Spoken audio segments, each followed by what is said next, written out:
अस्सलाम वालेकुम व्यूवर्स, कैसे हो सब। तो आज की अपनी इस वीडियो के अंदर हम लोग डिस्कस करेंगे CS201 लेक्चर नंबर 5। ठीक है, लेक्चर नंबर 5 का कंटेंट आपके सामने लिखा हुआ है।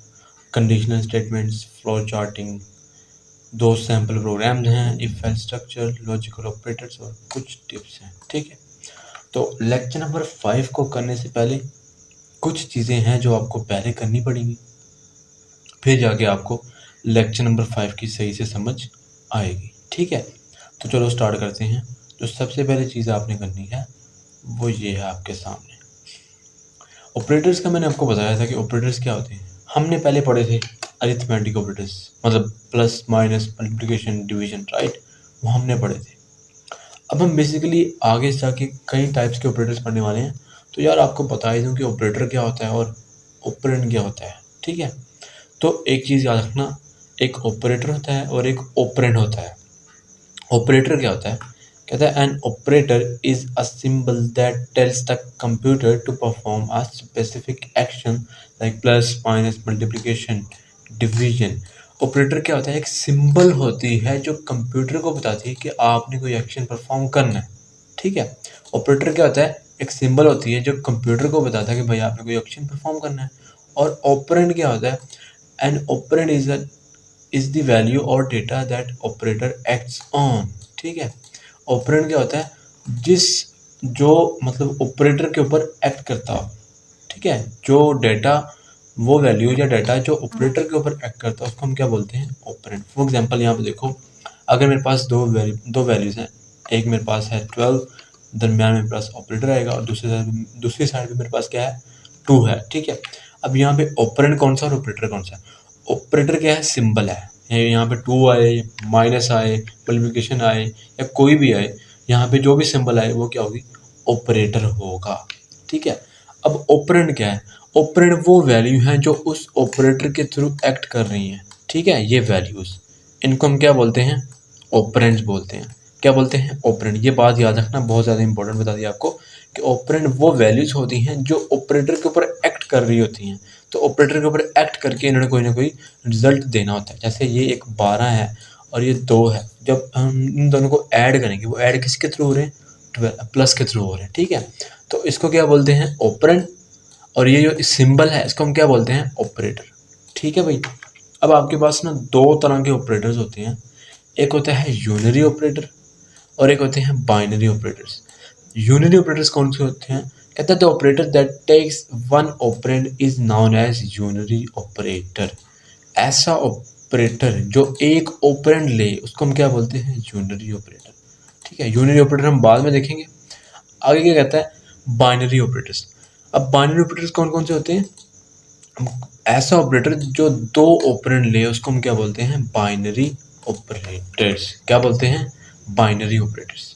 ठीक है, फॉर एग्जांपल आपको पहले बता चुका हूँ, अगर हमारे पास प्लस है तो हमें पता है प्लस में एक लेफ्ट साइड पे कोई ऑपरेंड आएगा, एक राइट साइड पे कोई ऑपरेंड आएगा। फॉर एग्जांपल जैसे 2+1 है, तो ये क्या है? बाइनरी ऑपरेटर है। ठीक है, ये दो ऑपरेंड ले रहा है। ऑपरेंड्स की बात हो रही है। यूनरी कितने ऑपरेंड्स लेता है? एक लेता है। बाइनरी कितने ऑपरेटर्स लेता है? ऑपरेंड लेता है, दो ऑपरेंड्स लेता है। फॉर एग्जांपल यहाँ पे देखो, माइनस कितने लेगा? 2 लेगा। मल्टीप्लिकेशन कितने लेगा? 2 लेगा। 2 से मल्टीप्लाई होगा ना, 2 नंबर ही अपने मल्टीप्लाई होंगे ना। इसी तरह डिवीजन कितनी होगी? 2 से होगी। ठीक है, तो ये जो दो ऑपरेंड्स ले उनको हम क्या बोलते हैं? Binary operators. जो एक ऑपरेंड ले उसको हम क्या बोलते हैं? Unary operators. तो आई होप आपको क्लियर हो गया होगा। ठीक है, उसके अलावा आगे बढ़ने से पहले आपको बता दूं कि अगर आप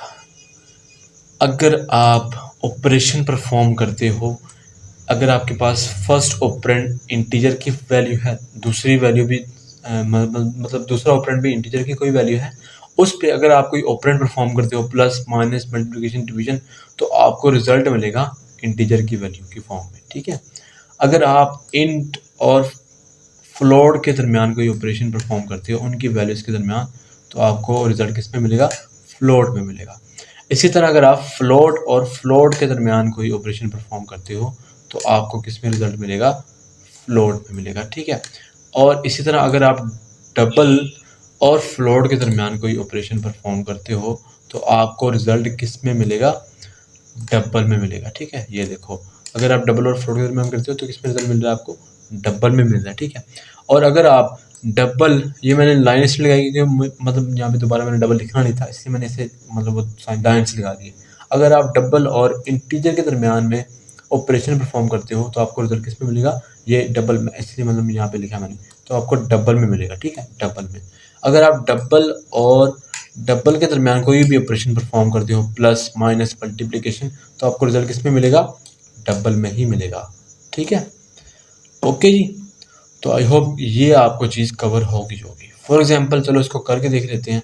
अब फॉर एग्जांपल मैं यहाँ पे कोई चीज़ ऐड करता हूँ, सी आउट, मैंने कहा 12 प्लस 2 ऐड करो, तो अब मुझे ये बताओ ये दोनों ऑपरेंड्स कौन से हैं, इंटीजर है ना, राइट, दोनों ऑपरेंड्स कौन से हैं इंटीजर है, ये भी इंटीजर है और दूसरा भी कौन सा है, इंटीजर है। तो आपको रिजल्ट किस में मिलने वाला है, इंटीजर में मिलने वाला है। तो अगर मैं इसको ऐड करूँ तो मुझे आउटपुट में क्या मिलेगा, 14 मिलेगा, राइट। ये देखो यहाँ पे मुझे आउटपुट में क्या मिला, 14 मिल गया। ठीक है, अब अगर मैं यहाँ पे 12.2 लिख दूँ, अब ये पहले वाला फ्लोट है, दूसरे वाला क्या है, इंट है। ठीक है, ये पहले वाला क्या है, फ्लोट है, दूसरे वाला क्या है, इंट है, तो मुझे आंसर किस में मिलेगा, फ्लोट में मिलेगा। तो आपके पास आंसर किस में आएगा, फ्लोट में आएगा। मैं आपको सारी चीज़ें कवर कर चुका हूँ, ये देखो फ्लोट में आंसर आ रहा है। ठीक है, इसी तरह डबल में करेंगे तो अगर दूसरे वाला फ्लोट हुआ तो डबल में आएगा। डबल में क्यों आएगा, क्योंकि डबल फ्लोट से बड़ा होता है। ओके, ठीक है जी, ये छोटी छोटी चीज़ें आपको कवर कर रहा हूँ। ओके जी, अब जो हमने पढ़ना है वो हमारे पास है कंपाउंड असाइनमेंट ऑपरेटर्स और कंपैरिजन ऑपरेटर्स क्या होते हैं। कंपाउंड असाइनमेंट ऑपरेटर्स क्या होते हैं, ये सबसे पहले समझो। कंपाउंड असाइनमेंट वो क्या होते हैं, कंपाउंड असाइनमेंट मतलब क्या होता है कि आपने अगर कोई वेरिएबल डिक्लेयर किया, for example int x is equal to कोई वैल्यू इसके अंदर रखी है, अगर आपने वेरिएबल डिक्लेयर किया है, आप चाहते हो कि इसमें कुछ इसके ऊपर कोई ऑपरेशन भी परफॉर्म हो जाए और वही वैल्यू इसी को असाइन हो जाए। ठीक है, आप चाहते हो, क्या चाहते हो आप, कि आप इसके ऊपर कोई ऑपरेशन परफॉर्म करो, फॉर एग्जांपल मल्टीप्लिकेशन है, डिवीजन है, मॉडुलो है, या फिर एडिशन है, सब्ट्रैक्शन है, और वही वैल्यू इसी को असाइन हो जाए, उसको हम क्या बोलेंगे, कंपाउंड असाइनमेंट ऑपरेटर। क्या बोलेंगे, कंपाउंड असाइनमेंट ऑपरेटर बोलेंगे।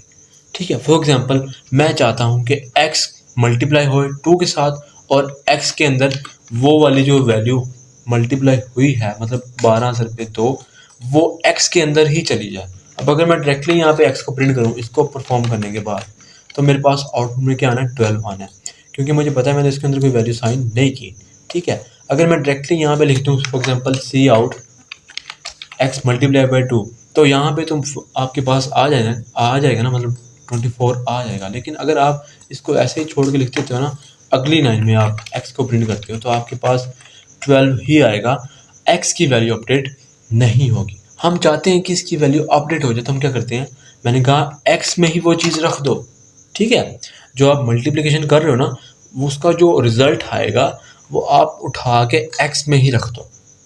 तो अगर अब मैं इसको प्रिंट करूं तो अब x की वैल्यू अपडेट हो चुकी है। ठीक है, और x में अब क्या चला गया है, 24 चला गया। ओके, तो यहाँ पे क्या आ जाएगा, 24 आ जाएगा। ओके, और एक और चीज़, वेरिएबल की वैल्यू हमेशा चेंज हो सकती है, ये भी आपको बता दूं, ये भी एक रूल है और मैं भूल गया था आपको बताना। वेरिएबल की वैल्यू हमेशा चेंज हो सकती है। अगर आप वेरिएबल डिक्लेयर करते हो तो बाद में आप उसकी वैल्यू अगर चेंज करना चाहो तो हो सकती है। फॉर एग्जांपल मैंने अगर यहाँ पे x की वैल्यू पहले 12 है, मैं अगर यहाँ पे 5 कर दूँ और यहीं पे x को प्रिंट करवा दूँ तो मेरे पास x की वैल्यू क्या आएगी, x की वैल्यू क्या आएगी, 5 आएगी। ठीक है, अब x की वैल्यू आएगी 5। ओके, ये देखो, तो वेरिएबल्स की वैल्यू चेंज हो सकती है। ठीक है जी, तो ये क्या होती है, असाइनमेंट होती है, असाइनमेंट के थ्रू ये काम हो जाता है। अब मैं चाहता हूँ इसको ही, मतलब मैं रिजल्ट कुछ दे दूँ, तो मैं ऐसे लिख सकता हूँ x इज इक्वल टू, क्योंकि x में मेरे पास पहले क्या पड़ा हुआ है, 12 पड़ा हुआ है, वो मल्टीप्लाई किसके साथ हो जाए, 5 के साथ, और जो रिजल्ट आए वो x को ही असाइन हो जाए। ठीक है, तो इस केस में अगर हम आगे प्रिंट करें x को तो वो प्रिंट कर देगा। सेम केस है जी प्लस के साथ भी, सेम केस है माइनस के साथ भी। ठीक है, सेम केस है डिवीजन के साथ भी। ओके जी, आप कुछ भी कर सकते हो, x डिवाइडेड बाय 5 कर लो। ठीक है, और सेम कैसे आपके पास मॉडुलस के साथ भी। ठीक है जी, तो ये भी पॉसिबल है। अब यहाँ पे क्या होगा, यहाँ पे बात को गौर से सुनना। अब यहाँ पे क्या होगा, पहले x में पड़ा हुआ है 12, तो 12 मल्टीप्लाई होगा 5 के साथ और जो रिजल्ट आएगा वो x के पास चला जाएगा। अब x की वैल्यू अपडेट हो चुकी है, जो रिजल्ट अब यहाँ पे आया वो यहाँ पे यूज़ होगा, ठीक है जी, वो यहाँ पे यूज़ होगा। वो जो रिज़ल्ट इसका है वो यहाँ पे यूज़ होगा क्योंकि वो इसमें साइन हो चुका है, सेमीकोलन के बाद वैल्यू अपडेट हो चुकी है, ठीक है। अब वो यहाँ पे आएगा, अब जो रिज़ल्ट यहाँ पे आया है वो उसमें 5 ऐड होगा, वो रिज़ल्ट इसको मिल जाएगा, ठीक है। अब जो रिज़ल्ट इसके पास है वो इसके अंदर आ जाएगा, इसमें से 5 को हम माइनस कर देंगे, वो रिज़ल्ट इसको मिल जाएगा। इसी तरह वो रिज़ल्ट जो आया है इसके पास वो इसके साथ डिवाइड होगा और जो फाइनल रिज़ल्ट आएगा उसके पास आएगा। अब जो लास्ट रिज़ल्ट है वो इसको असाइन हो जाएगा, ठीक है, क्योंकि x की वैल्यू साथ साथ अपडेट होती जा रही है और जो रिज़ल्ट इसको मिला है वो इसके पास चला जाएगा। अब जो लास्ट में हम सी आउट करवाएंगे x को तो कोई और ही वैल्यू आएगी। अब मैं क्या करता हूँ, मैं साथ साथ ही अपडेट करवा देता हूँ x को, ठीक है। ये लो, अब मैं यहाँ पे अगर सी आउट करवाता जाऊँ यहाँ पे x को, सी आउट x, ओके, सी आउट x, ठीक है जी, सी आउट x, तो आपके पास पहले क्या आएगा, 12 × 5 कितना होता है 60, फिर 65, फिर 60, फिर 60 डिवाइडेड बाई यहाँ पे 12 आएगा, फिर 12 को अगर यहाँ पे करेंगे तो उसका कुछ अजीब से रिमाइंडर आएगा, ठीक है। 75 सॉरी होता है, 60 सॉरी होता है 60, हाँ ये देखो वही आया ना, 60, फिर 65 आया, फिर 60 आया, फिर 12 आया, फिर 2 आया, ठीक है। जो रिमाइंडर आपको पता है क्या होता है, जो रिमाइंडर में बचता है, ओके, वो रिजल्ट आता है यहाँ पे। अब इनको हम शॉर्ट फॉर्म में भी लिख सकते हैं कि बजाय हम इसको x डिविजिबल बाई 5 या -5 या +5 या मल्टीप्लिकेशन 5 लिख के हम इसको ऐसे भी लिख सकते हैं। वो कैसे लिख सकते हैं, आप ये ख़त्म करो चीज़ और ऑपरेटर के बाद असाइनमेंट लगाओ। ये शॉर्ट फॉर्म किसकी है, x = x मल्टीप्लाई बाई 5, ठीक है। इसी तरह अगर मैं यहाँ पे लिखूँ ऑपरेटर के बाद असाइनमेंट लगा दूँ तो ये किसकी शॉर्ट फॉर्म है, x = x + 5।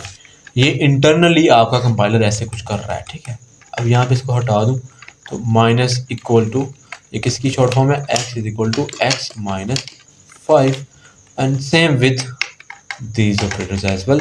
अगर हम इसको भी करें तो आपके पास रिजल्ट वही आएगा जो पहले आ रहा था, रिजल्ट में कोई डिफरेंस नहीं आएगा। तो ये क्या है, शॉर्ट ऑपरेटर्स हैं, असाइनमेंट ऑपरेटर्स हैं।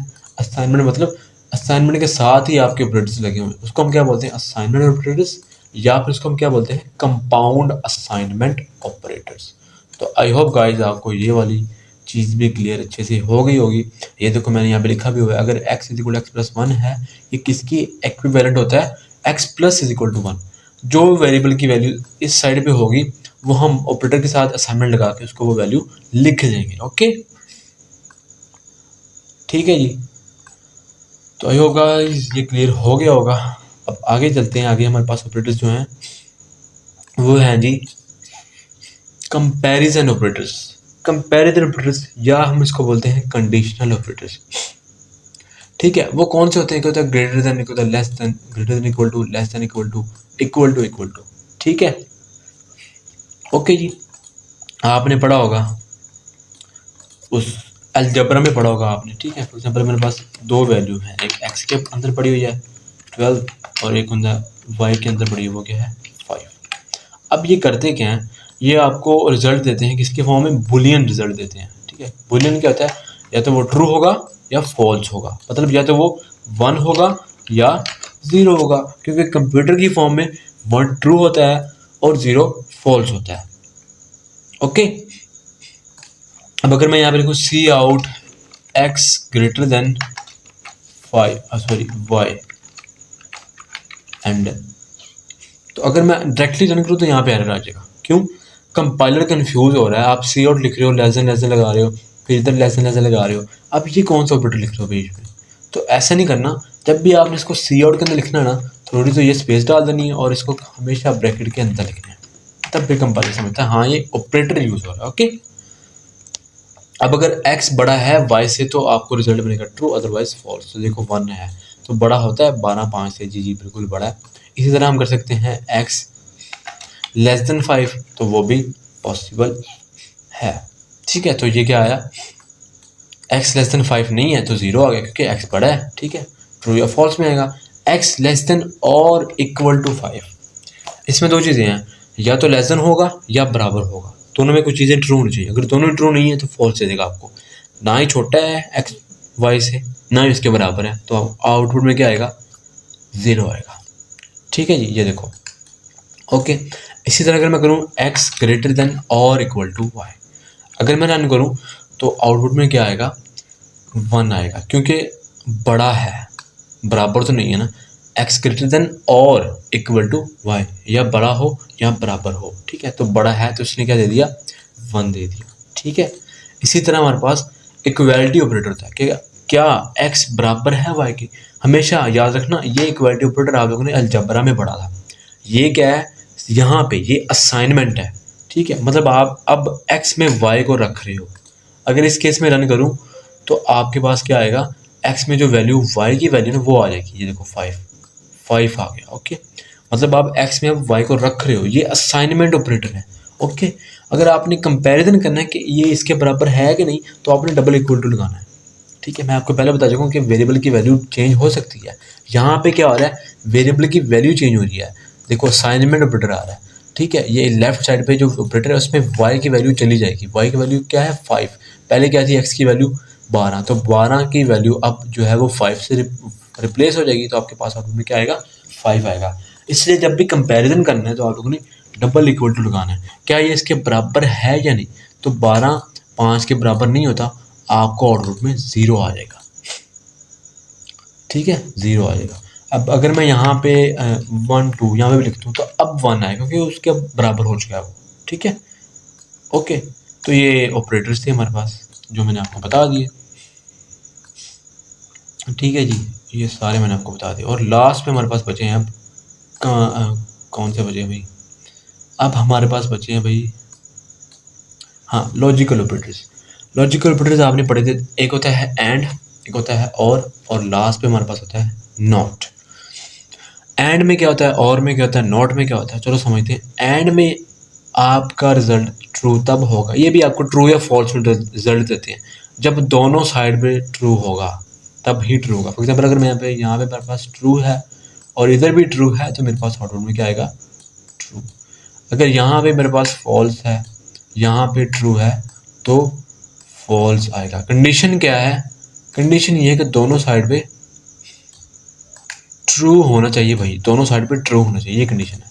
अगर मेरे पास यहाँ पे ट्रू है, यहाँ पे फॉल्स है तो भी फॉल्स आएगा। अगर मेरे पास दोनों तरफ फॉल्स है वो तो फिर बातें लगोगी, फिर आउटपुट में क्या आएगा, फॉल्स आएगा। कंडीशन क्या है भाई, दोनों तरफ ट्रू होना चाहिए, ये चीज़ होनी चाहिए तभी ट्रू होगा, अदरवाइज फॉल्स होगा। ये कंडीशन होती है एंड की और ये इसका सिंबल होता है, ओके, ठीक है। इसी तरह मेरे पास यहाँ पे होता है और ऑपरेटर। अगर दोनों तरफ मेरे पास अगर कोई एक भी ट्रू है तो आपको ट्रू दे देगा, अगर एक ट्रू है दूसरा फॉल्स है तो आउटपुट में क्या आएगा, ट्रू आएगा। अगर एक फॉल्स है दूसरा ट्रू है तो आउटपुट में क्या आएगा, ट्रू आएगा, ठीक है। अगर एक फॉल्स है दूसरा फॉल्स है तो आउटपुट में क्या आएगा, फॉल्स, तब फॉल्स आएगा। अगर दोनों ट्रू हैं तो फिर वो भी दोनों ट्रू हो तो फिर ट्रू ही आ जाएगा। लेकिन फॉल्स कब आएगा, जब दोनों फॉल्स होंगे। उधर ट्रू कब आएगा, जब दोनों ट्रू होंगे, ठीक है भाई, ओके जी। अब लास्ट पे क्या होता है, नॉट ऑपरेटर। ये नॉट ऑपरेटर का सिंबल होता है, ठीक है। और अब यहाँ पे क्या होता है, अगर तो वो ट्रू है तो वो क्या बन जाता है, फॉल्स। अगर तो वो फॉल्स है तो उसको ट्रू कर देता है। ये किसका काम है, नॉट ऑपरेटर का, ठीक है, ओके जी। तो ये नॉट ऑपरेटर का सिंबल है और ये आपके पास और ऑपरेटर का सिंबल है, दो पाइप से इस तरह। और ये आपके पास नॉट एंड क्या है, 2 एम्परसेंड लगा देने और लास्ट पे क्या है, एक्सक्लेमेशन साइन लगा के आपके पास नॉट का ऑपरेटर आ जाएगा, ठीक है।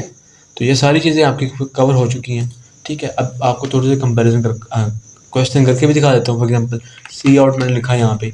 अब एक और चीज़ याद रखना, वैल्यू अदर देन 0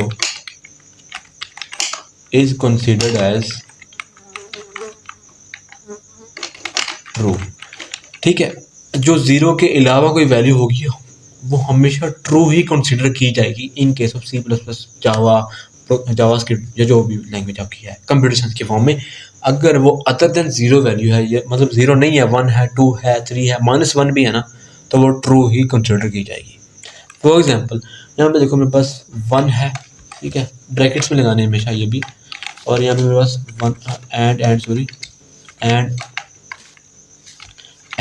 0, ठीक है। अब देखो इसमें केस क्या था, दोनों ट्रू होंगे तो ट्रू होगा, अदरवाइज फॉल्स। यहाँ पे अगर मैं देखो इसको अगर मैं रन करूँ तो यहाँ पे क्या आएगा, 0 आएगा, क्योंकि एक फॉल्स हो गया, ठीक है। मैं चाहता हूँ ये देखो, मैं चाहता हूँ यहाँ पे 1 आए, तो अब दोनों ट्रू हैं तो आउटपुट में क्या आ जाएगा, 1 आ जाएगा, ठीक है। या फिर आप ये एंड लिख लो, या फिर आप शॉर्ट फॉर्म में एंड लिख लो, तो वो भी चल जाता है, ठीक है भाई, ओके।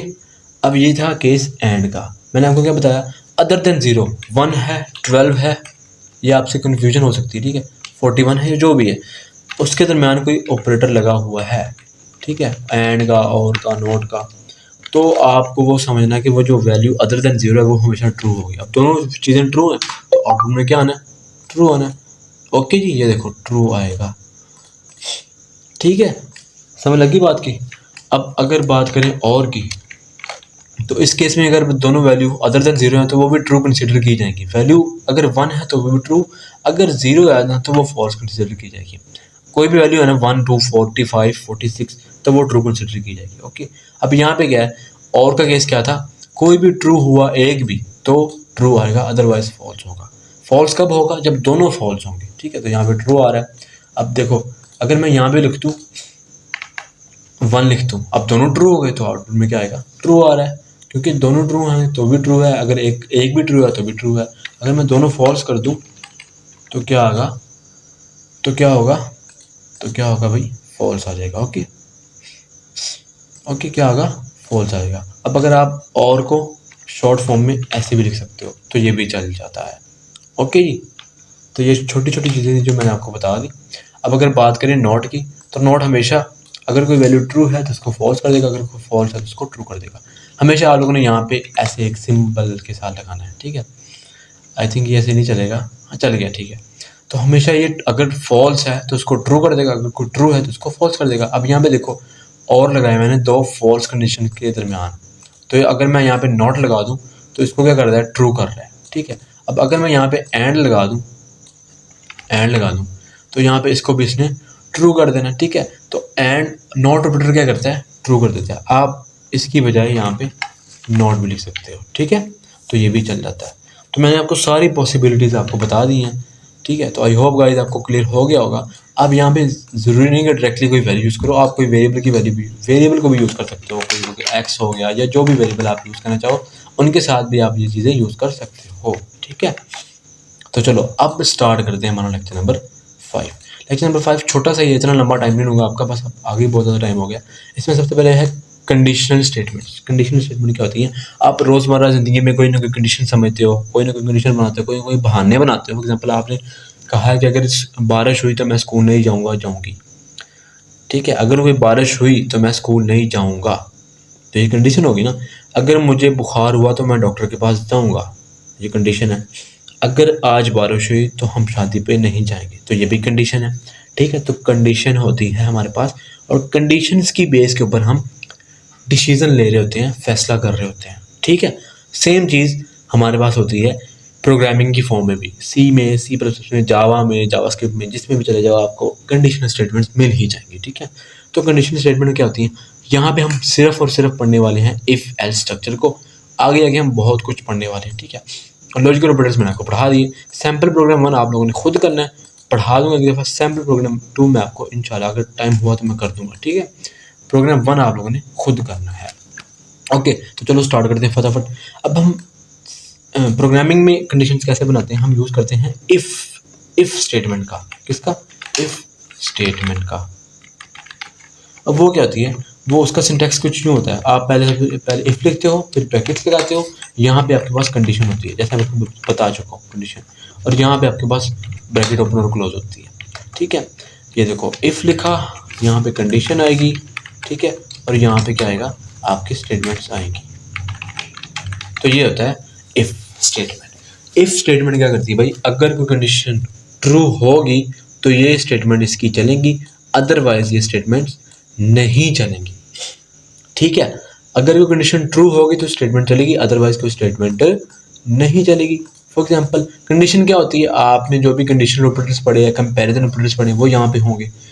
आपने जो एंड ऑपरेटर पढ़ा, और ऑपरेटर, नॉट ऑपरेटर, तो वो यहाँ पे हो सकते हैं। ठीक है, सारे के सारे। अब इसमें आप लोग क्या क्या चीज़ यूज़ कर सकते हो, आप इसमें कंडीशन यूज़ कर लो। ठीक है, कोई कंडीशन यूज़ कर लो, या फिर आप एक्सप्रेशंस यूज़ कर लो मैथ्स की।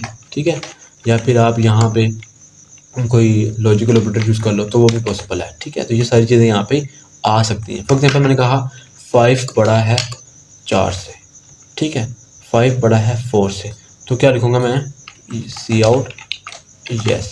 ठीक है, अगर तो 5 बड़ा हुआ 4 से तो उसने यस प्रिंट करना है, अदरवाइज इसने प्रिंट नहीं करना। तो अगर मैं इसको रन करूँ उसने क्या प्रिंट करना है, यस प्रिंट कर देना है इसने। ठीक है, तो ये देखो आउटपुट में क्या आया, यस आया। अगर फॉर एग्जांपल मैं लिखता हूँ यहाँ पे 5 इज इक्वल टू 4। ठीक है, इक्वलिटी चेक करनी तो ऐसे चेक करनी, मैं पहले बता चुका हूँ, कभी भी एक सिंबल, एक साइन इक्वल टू का नहीं लगाना, ऐसे चेक करनी है। ठीक है, अगर बराबर हुआ तो यस प्रिंट करेगा, अदरवाइज कुछ भी प्रिंट नहीं करेगा। तो उस केस में हमें एक और इफ लगाना पड़ेगा। अगर वो इक्वल नहीं है तो हम वहाँ पे इफ और लगा के वहाँ पे अलग से कंडीशन लिखेंगे। ठीक है, तो वो थोड़ा लेंथी हो जाएगा। ठीक है, ओके जी। अब एक और चीज़ बता दूँ, आपके पास एग्जाम्पल कोई वेरिएबल है ना, एक्स और 5 पड़ा है। ठीक है, और वाई में मेरे पास क्या पड़ा हुआ है, 6 पड़ा हुआ है। अब मैं यहाँ पे क्या चेक कर रहा हूँ, मैं यहाँ पे चेक कर रहा हूँ एक्स इक्वल वाई। ठीक है, यहाँ पे तो इस केस में ये इफ़ कंडीशन चलने से रही, क्योंकि 5 बराबर नहीं है वाई के, तो इफ़ कंडीशन नहीं चलेगी। यहाँ पे अगर मैं रन करूँ तो इफ़ कंडीशन नहीं चलनी, क्योंकि 5 बराबर है ही नहीं वाई के, सॉरी 6 के।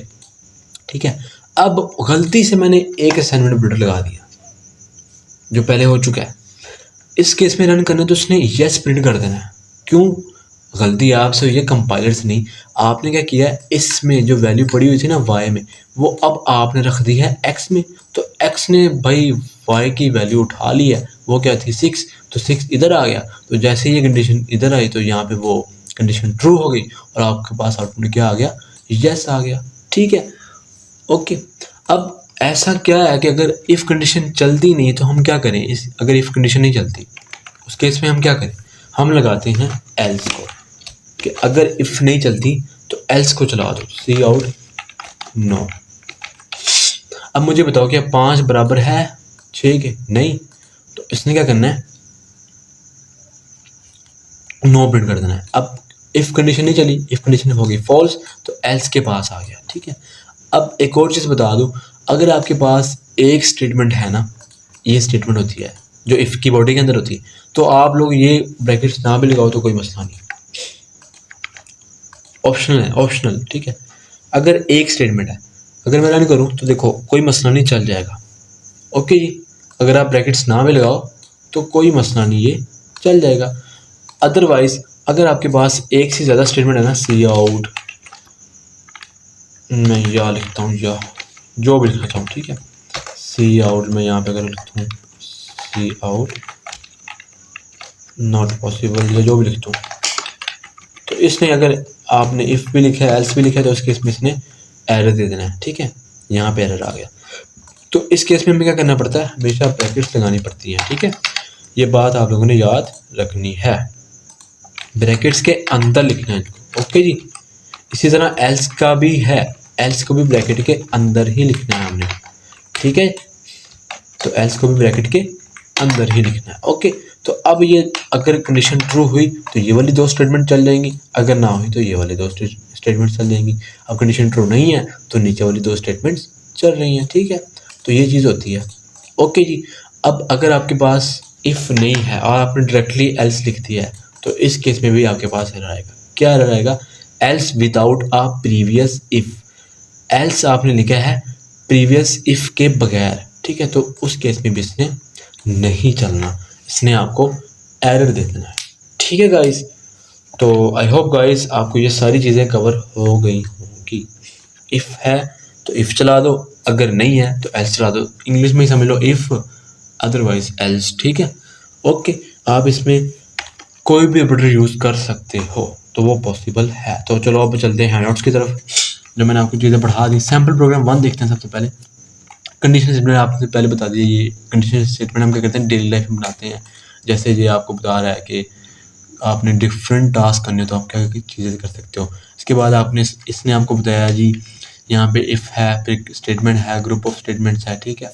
तो वो सारी चीज़ें आपको इसने बता दी। यहाँ पे ये देखो, Ali height is greater than 6 feet. तो अगर अली की हाइट 6 फीट से बड़ी है तो अली टीम का मेंबर बन सकता है, अदरवाइज़ नहीं। अब यहाँ पे उसने आपको पूरी सिंटैक्स बता दिया, कंडीशन, स्टेटमेंट जितनी मर्जी स्टेटमेंट लिखो, अगर कंडीशन ट्रू होगी तो वो सारी की सारी स्टेटमेंट्स चलेंगी, अदरवाइज नहीं चलेंगी, ठीक है। यहाँ पे देखो सर ने क्या किया, सैम्पल प्रोग्राम 1 लिया है, फॉर एग्जाम्पल 2 एज ली है स्टूडेंट्स की, एज 1 एज 2, कंपैरिजन किया। अगर एज 1 बड़ी है एज 2 से तो स्टूडेंट 1 सेलेक्ट होगा, वो मतलब बड़ा होगा स्टूडेंट 2 से, ठीक है। ओके जी। तो उसके बाद मैंने आपको कंपैरिजन ऑपरेटर्स पढ़ाए, ये अलजेब्रा में ऐसे होते हैं, सी लैंग्वेज में ऐसे होते हैं, ठीक है। और नॉट इक्वल टू मैंने पढ़ाया नहीं। नॉट इक्वल टू क्या करता है, अगर वो बराबर नहीं है वाई के, अगर पहले वाला ऑपरेटर बराबर नहीं है दूसरे वाले ऑपरेटर के तो ट्रू होगा, अदरवाइज फॉल्स होगा, ठीक है। ये आप लोग खुद कर लेना। ओके, फ्लो चार्ट आपने करना नहीं, ये आपसे पूछता ही नहीं कभी, ना आज तक हमें आया ना आपको आएगा। सैम्पल प्रोग्राम 1 दिया आपने, यूज़र से इनपुट ले रहा है, ठीक है, यूज़र से इनपुट एज ले रहा है। उसने कहा यूज़र से इनपुट लो, मैं आपको बता चुका हूँ सीरियन करवा के। पहले मतलब 2 एज लिए हैं, एक अमर एज एक हमारा एज, मैं आपको कन्वेंशंस में बता चुका हूँ वेरिएबल्स की, ठीक है। उसने पहले अमर की एज ली, फिर हमारा की एज ली। पहले उसने कहा अगर अमर की एज बड़ी है हमारा की एज से तो आप प्रिंट कर दो अमर इज़ ओल्डर देन हमारा। अगर नहीं है तो फिर उसने दूसरा इफ लगा दिया, ठीक है। अगर अमर एज मतलब ये वाली एज बड़ी है इस वाली एज से, ये यहाँ पे देखो, तो फिर आप प्रिंट कर दो अमर इज ओल्डर देन अमारा, ठीक है। तो यहाँ पे क्या हुआ, हमें 2 इफ लगाने पड़े, ठीक है। यहाँ पे ड्रॉबैक क्या हुआ, हमें 2 इफ लगाने पड़े। हम सिंपल हमने क्या किया, फिर इन इफ को हमने कन्वर्ट कर दिया, जो 2 इफ थे एल्स में कन्वर्ट कर दिया, ठीक है। ताकि हम बजाय 2 इफ लगाएं, हमने एक इफ लगा लेना है और दूसरा हमने कहना है कि एल्स। अगर इससे ये बड़ा है तो ठीक है चला दो, अगर नहीं बड़ा है तो फिर आप दूसरा कर लो, मतलब ये फिर मतलब फॉल्स हो जाएगी, ये फॉल्स वाली कंडीशन में चली जाएगी, ठीक है। इसी तरह आपको उसने सैम्पल प्रोग्राम 2 भी करवाया हुआ है, ठीक है। उसके बाद आपको उन्होंने पढ़ाया लॉजिकल ऑपरेटर्स क्या होते हैं। लॉजिकल ऑपरेटर्स के बाद आपको फिर सैम्पल प्रोग्राम 2 बनाया, वो करवा के फिर ये यहाँ पे आपका लेक्चर ख़त्म हो गया। आप ट्राई कीजिएगा फ्रेंड्स, आपको मैं मतलब करवा तो नहीं सकता, ज़्यादा वीडियोस लंबी होंगी। ये वाले कोड मैं ऐसा करूँगा कि एक प्लेलिस्ट अलग से बनाऊँगा जहाँ पे आपके पास सैम्पल प्रोग्राम्स होंगे पूरे के पूरे, मतलब जहाँ पे आपके पास सिर्फ़ और सिर्फ सैम्पल प्रोग्राम ही मैं सॉल्व कर रहा हूँगा। अब यहाँ पे क्या है कि इसमें 50% निकाला हुआ है, ये अमाउंट ले रहा है यूज़र से, तो मैं आपको समझा दूँगा इंशाल्लाह। अगर टाइम हुआ मेरे पास तो आपको अलग से प्लेलिस्ट बना दूँगा जहाँ पे सारे के सारे मिड टर्म्स के सैम्पल प्रोग्राम होंगे, तो आप वहाँ से उसको मतलब एक्सेस कर सकते हो। तो वहाँ पे हम एक्स्ट्रा चीज़ें नहीं ना पढ़ रहे होंगे, यहाँ पे तो आपके बड़ी मुश्किल से कॉन्सेप्ट ही क्लियर हो रहे हैं, ठीक है। इसलिए थोड़ी लंबी वीडियो हो रही है। अगर ये सैम्पल प्रोग्राम करने बैठ जाएँ तो और भी वीडियो लंबी हो जाएगी, तो डोंट वरी, मैं इंशाल्लाह वो भी कर दूँगा। तो आई होप गाइस आपको वीडियो अच्छी लगी होगी। अगर वीडियो अच्छी लगे तो भाई लाजमी दोस्तों के साथ शेयर करना और मेरे चैनल को भी सब्सक्राइब करना। मिलते हैं इंशाल्लाह नेक्स्ट वीडियो के अंदर। अल्लाह हाफिज़।